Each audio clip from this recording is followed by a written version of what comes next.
Kembali berjumpa Renungan Malam dengan Pendeta Johnny Stephen. Saudara-saudaraku kekasih di dalam Kristus, kita berjumpa kembali melalui perenungan di setiap Rabu malam ini. Hari ini kita masih hangat dengan mengingat hari di mana kita bersyukur bersama karena diberikan kesempatan untuk merayakan Hari Bapa. Merayakan Hari Bapa mengandung makna misi, saudara. Karena selaku sebagai pengikut Kristus, kita harus menjalankan amanat atau mandat yang Tuhan berikan kepada kita, yaitu memelihara tatanan dunia, lingkungan masyarakat, bahkan keluarga kita masing-masing. Ada sebuah peribahasa mengatakan dunia yang adil dan makmur dimulai dengan memperbaiki diri kita sendiri, kemudian menata rumah tangga dengan baik, diikuti dengan mengatur selanjutnya pada negara lebih baik. Dengan pengertian ini kita merayakan Hari Bapa, maka melihat diri kita ataupun sebagai bapa atau calon bapa, itu ada pertanyaan yang harus kita renungkan bersama. Mandat amanat apa yang Tuhan berikan kepada setiap ayah, setiap bapa?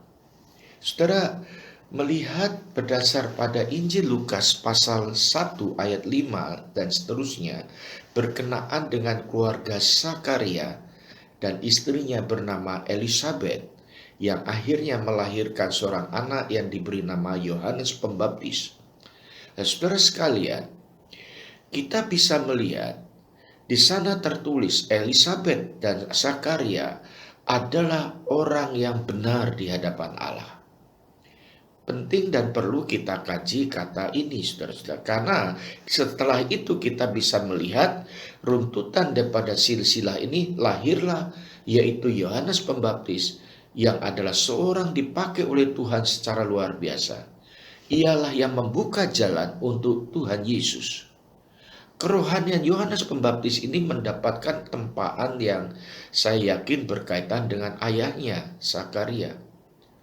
Dalam nuansa, dalam pemahaman inilah kita perlu memahami pengertian orang yang benar di hadapan Tuhan.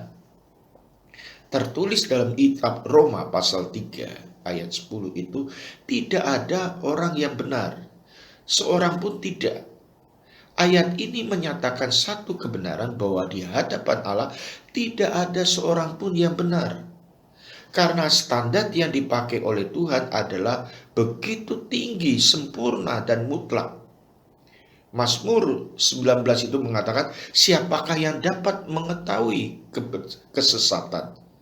Bebaskanlah aku dari apa yang kusadari. Saudaraku yang dikasih Tuhan, jadi orang yang percaya, orang yang sungguh bertobat, yang hidupnya takut akan Tuhan adalah orang benar di hadapan Allah, di hadapan Tuhan. Dan selanjutnya yang kedua, bagaimana sikap seorang bapak, seorang ayah. Saudara, Elisabet dan Zakaria dan Elisabet, mereka berdua disebut sebagai orang-orang yang benar di hadapan Allah.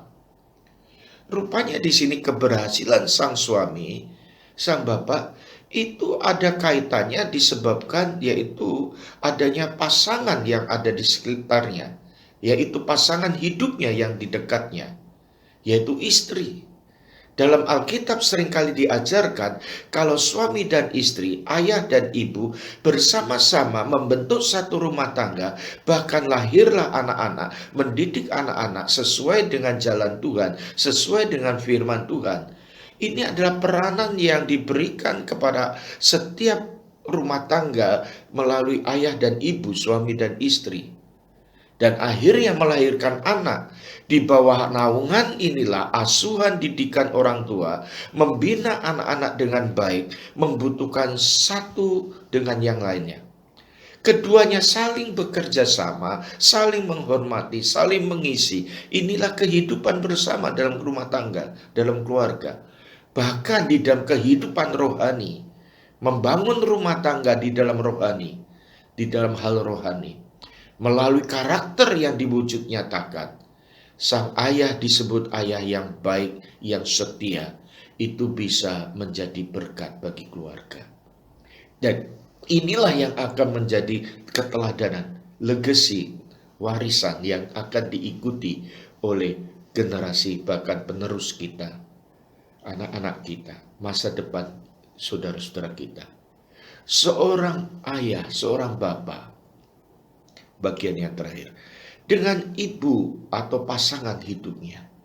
Mereka itu hidup bersama dikatakan.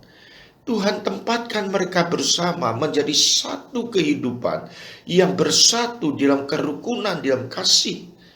Antara Zakaria dan Elizabeth ini dipaparkan.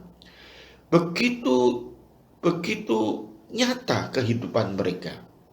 Walaupun hidup mereka tidak selancar, mereka berdoa lama baru dapat anak, mereka menanti-nantikan baru kunjung datang. Tetapi kita bisa melihat kehidupan Elizabeth dan Zakaria itu begitu bersatu di dalam doa, permohonan, dalam usaha, bahkan dalam pelayanan mereka sebagai imam. Saudara, dengan penuh harapan dan permohonan kita kepada Tuhan, kiranya kasih Tuhan menaungi setiap kita.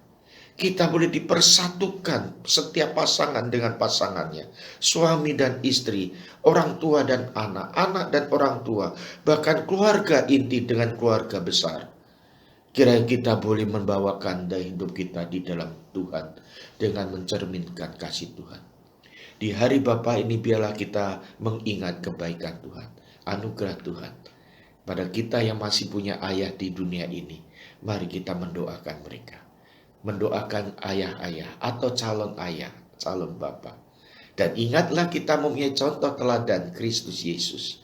Kita mempunyai Allah Bapa, Bapa yang ideal, Bapa yang sempurna, Bapa yang kekal, yang tidak pernah meninggalkan kita, sekarang dan seterusnya, bahkan sampai selama-lamanya. Tuhan memberkati kita, memberkati rumah tangga kita. Haleluya. Amin. Kita akan mendengarkan pujian lagu dari Nabi Rision. Silakan, Tuhan memberkati. Amin.